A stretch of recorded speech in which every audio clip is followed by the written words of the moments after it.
doctor. I didn't have the food a pregnant woman needs. Really, I didn't know what would happen. The train went for 2 days without stopping. Finally, at the first stop, I heard my husband screaming for me. He had come out of the trench in time to get on the last car.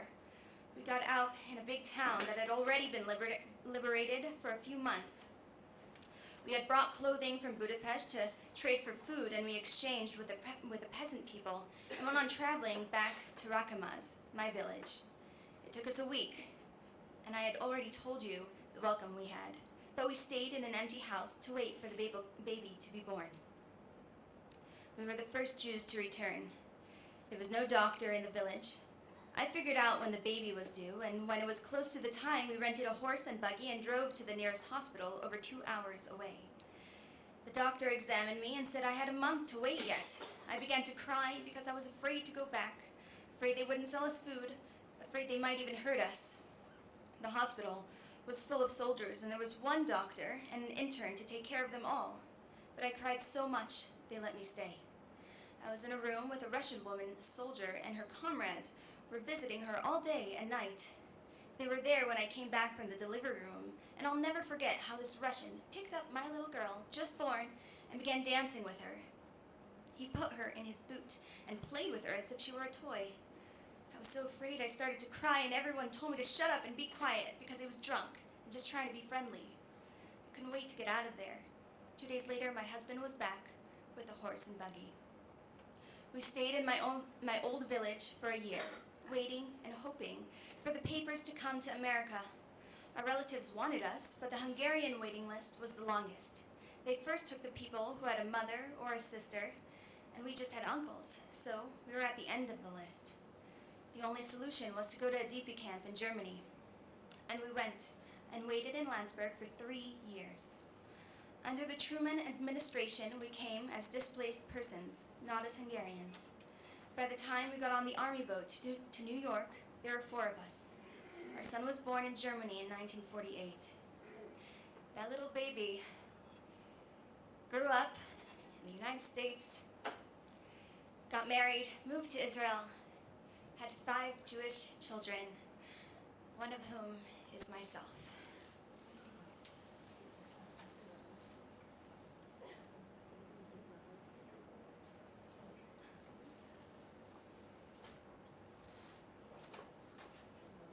This is a story about a group of kids.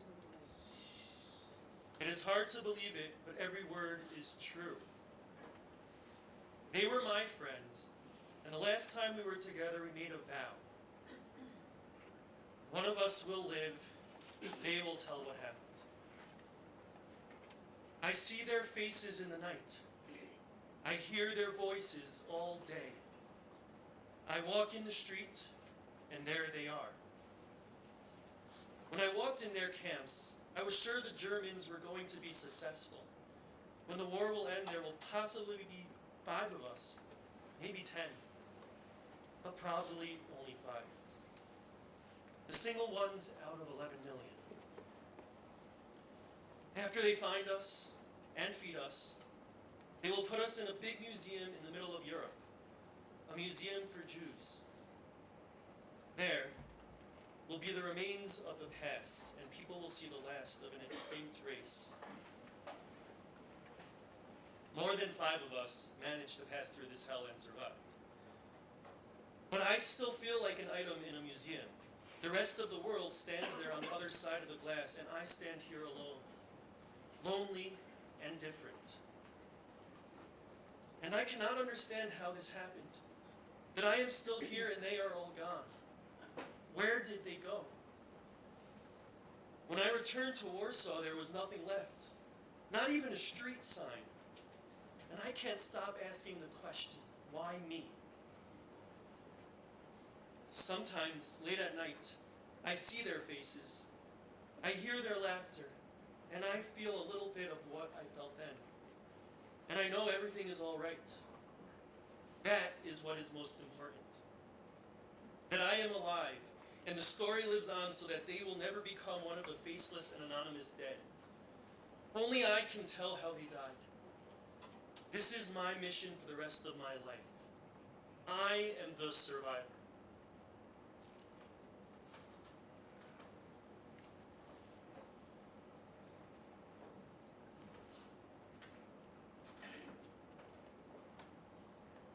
באחד הבתים הנסתרים של התקווה, בית שאין אנו שרים, כותב ענבר, כי רק עם אחרון היהודים גם אחרית תקוותנו.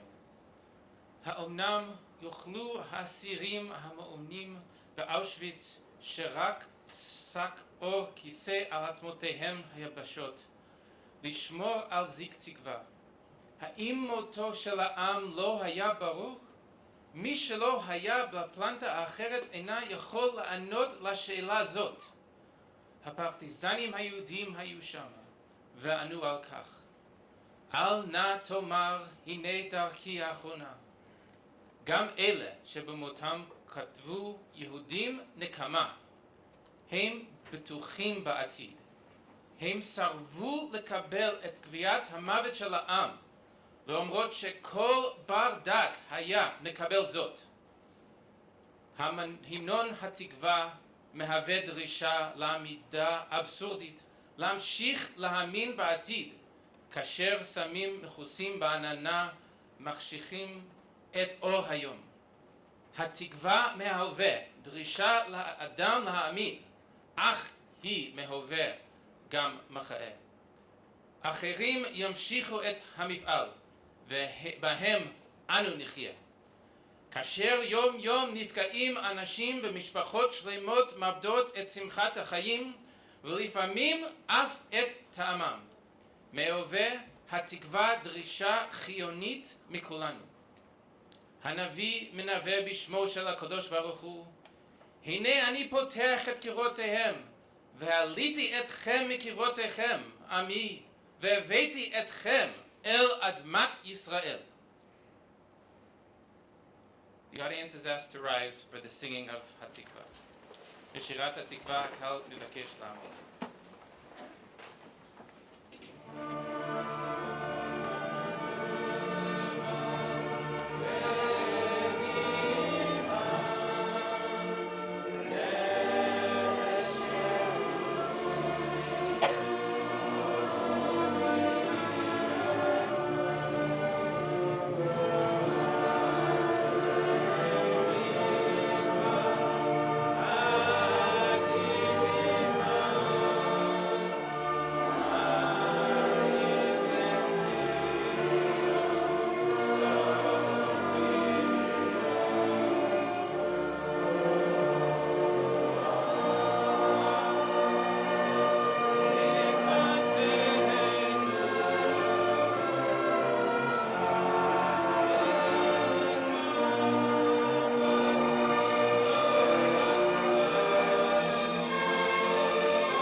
תם הטקס.